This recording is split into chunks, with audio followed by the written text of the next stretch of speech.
We started off the conversation. You guys were talking about kids, and I'm just wondering, can you just talk to me a little bit about fatherhood? And we mentioned, one of your daughters represented you. Yeah. I'm interested in how that felt. What was it like to raise kids in that world? You said, It was, your son was a member. right. I'm You know, just very interested. complex. I bet. It's a delicate balancing act, and I'll tell you, I'm very open-minded. I like my children, as I like the women in my life, to be their own person. To blossom and to follow their own path. I My daughter, I'll tell you an example. When the war was going on with the Mongols, my first wife, Cheryl, my high school sweetheart, who Beverly was good friends with as well, was getting on me. She goes, this club thing is taking over your life. You spend no time with us. I read about all this stuff in the newspapers. I hear about it on the radio, TV. You won't talk about it. She goes, who are we now? And so I wanted to show her who I was. I wanted to spend some time with them, and just the Hell's Angel lifestyle. So I go down. I always drove a real low key type vehicle. I still do to this day, but I actually don't have a vehicle this day. When I left Spain, I didn't drive in Spain for 3 years, and I kind of liked coming back, starting over. But anyways, I'm getting off track. So I took the kids to Santa Monica, took them to the pier on the carousel, and all that stuff. And on the way home, I was driving with the family, and some guy cut me off once, cut me off again, gave me the finger, and I'm just biting my tongue, John. You can imagine I'm in my 20s. I'm in the midst of this war.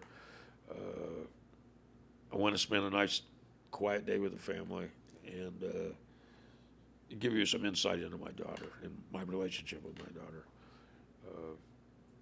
The guy cut me off, slammed his brakes on.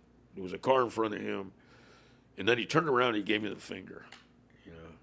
That's it. I can't take it no more. So I jumped out of the car. He rolled the window up, and he's giving me the finger still, but he made an error. He forgot to lock the door. So I opened the door, I pull him out at a 45-degree angle, give him a couple of head slams, and work him over. And, I get back in the car, and now my wife, Cheryl's just like looking at me fuming, Yeah.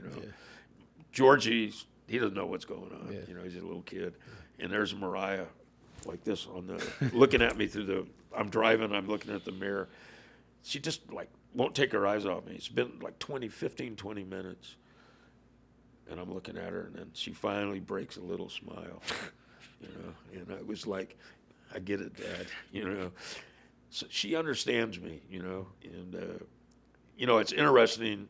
She graduated from law school. She was the youngest graduate ever in past the California bar. She was 22.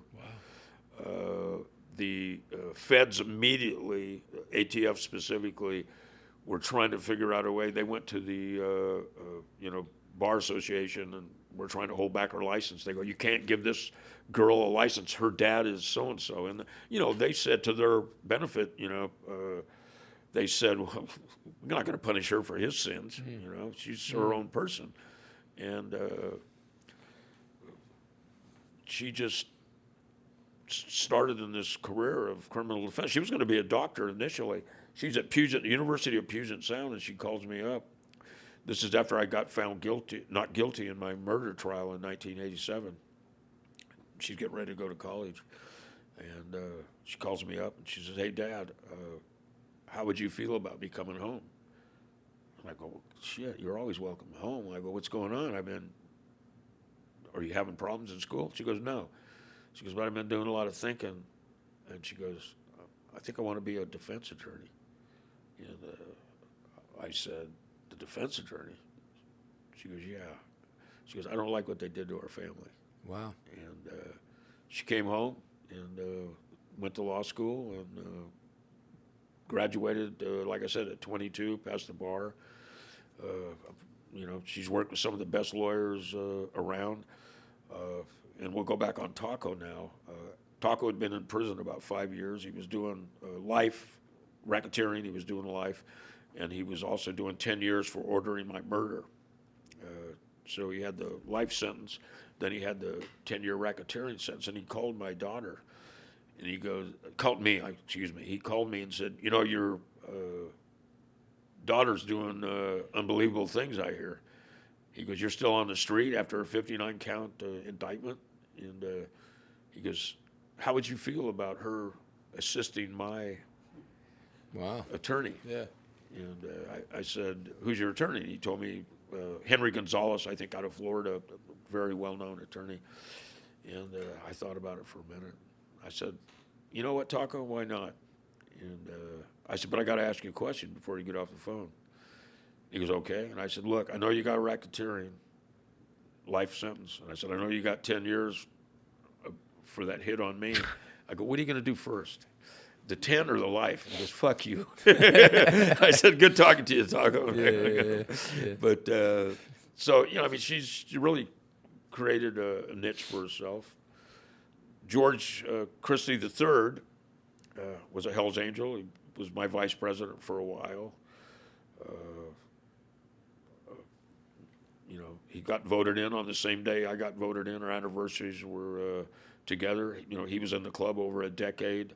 He left the club because of how they treated me. And when I say he left the club, he's not the only one that left the club. I can name off about 15 guys, rapid session at concession, that decided if this is how they're going to treat George after 35 years, 40 years, I don't want any part of it. But he, great kid, it was interesting. He had to follow in his sister's footsteps. His sister was a straight A student, shy of a genius, maybe a genius.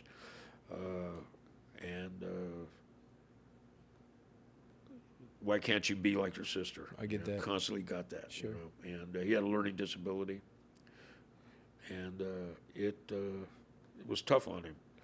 He somehow had lung problems, and he was 39. I talked to him on the phone. He had the flu. He thought what he had was pneumonia, and he went to sleep and never woke up. His lungs shut down in his sleep. And I talk about him in my stage play. I had a dream about him after he died, and very profound dream. And I wrote it into the play. It's part of the final act. And I miss him. It's interesting. Beverly was talking about. We've known each other since we were 12, and we've been friends. Our families were friends. I was best friends with her husband of 56 years. He just died a few years ago, and our sons were friends, best friends. And her son died as well at 39. So, we belong to a club that no parent should have to belong to. That's right. You don't want to bury your children. I have a transgender child. I've never talked about it publicly, so you're getting the scoop here, John. And I'm an old school guy. If I'm going to insult you, you're going to know it. That's right. But I do. Sometimes I misgender his friends. And probably one of the most incredible artists at age 10, I had to take the lights out of their bathroom because they were in their, they would get epiphanies to do these art projects. And the only way I could stop him was to take the light out of the bathroom so he couldn't turn the light on and work. I'd get up at 3 or 4 in the morning, I'd hear something, and they would be in the bathroom, and they did claymation. I have a claymation they did probably age 10 or 11 of someone being led to solitary confinement and the doors shut. The just the art that they draw is just incredible. In fact, they are so good. The producers for Outlaw Chronicles used them in the graphic design for the show. They actually went.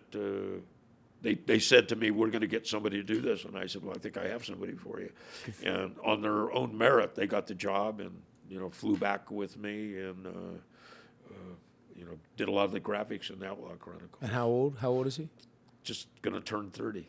Turn 30. This year will turn 30. And I don't know. I'm going to say this, and maybe I'm putting my foot in my mouth. This is to parents. Just a minute. This is to parents with a transgender child. You think you're going through problems? Imagine what that child's going through. And the biggest hurt for me was having to say goodbye to my daughter and then reintroducing ourselves as my son. And I don't know if that sounds corny. Not one bit. I hope I don't offend anybody from that community. I love Aubrey, incredible person, And now we'll get to my youngest, Finn, the rocket scientist who takes after my uncle. And, he's autistic. He didn't speak till he was 5. He's somehow come out of it. Talk about a master negotiator. He doesn't like to be around a lot of people, so he created this.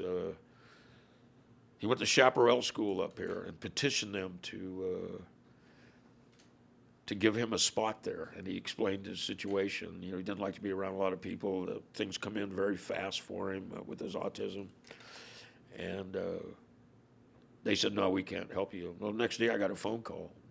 They said, "This is Mr. Christie," and I said, "Yeah." They said, "Could you send your son Finn over? We want to talk to him." So he went back over there, negotiated himself a spot in that school. During the course of that, he built his first computer. I think he was 14 at the time when he built his computer. And then he got interested in physics and problems. And he created this problem, and he asked me to take a look at it. I'll tell you, John, I had no idea what. It's this. I'll send you a picture of it. It's like this problem. Might as well send me. I won't know. Yeah, and so they thought possibly he was making this stuff up, that it didn't have any, wasn't anything. It was just numbers that he was putting together. Symbols. They sent it to somebody local up here, and I got a phone call from this, mathematician. They said, "Who taught him this?" And I said, "Taught him what?" And they go, "Who taught him how to do these mathematics?" And I go, "He taught himself on the computer. He started researching it." He goes, he's a mathematician. He goes, "Where does this stuff come from?" I said, "You have to ask him." I said, "I don't even know what he's doing." I would come in the house, and there would be problems on the mirrors, on the windows with grease pen. Wow. He'd be doing all these things on the grease board. And I went to one of his problems, and I erased one of the numbers, and like a kid, I did a dicky bird. You know what a dicky bird is? He comes out, and he said to me, I'm in the front room, and he comes out, and he goes, "Did you do this?" And I go, "Guilty." And he goes, "You need to grow up, man." And I said, "Hey, I'm going to tell you the same thing I told your mom. I ain't ever growing up." Yeah, there you go.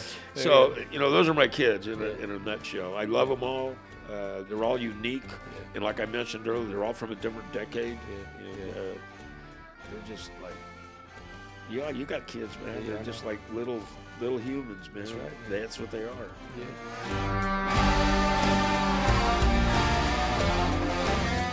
I'm going to get a workout in a little bit with my man Eric Linden, stunt coordinator from The Punisher. He's coming all the way up because we're about to get after it. And when that's done, he asked me in the car, "Are you going to have my shake ready?" And I know what that means. Am I going to have my Sun Warrior shake? They've got the active protein, but they also have this collagen protein, which is amazing. They also have the Warrior blend, which is a little bit lighter if you're trying to cut. And I believe in it. I believe in that Sun Warrior stuff. Go to www.sunwarrior.com sunwarrior.com/real ones for 15% off. I appreciate y'all.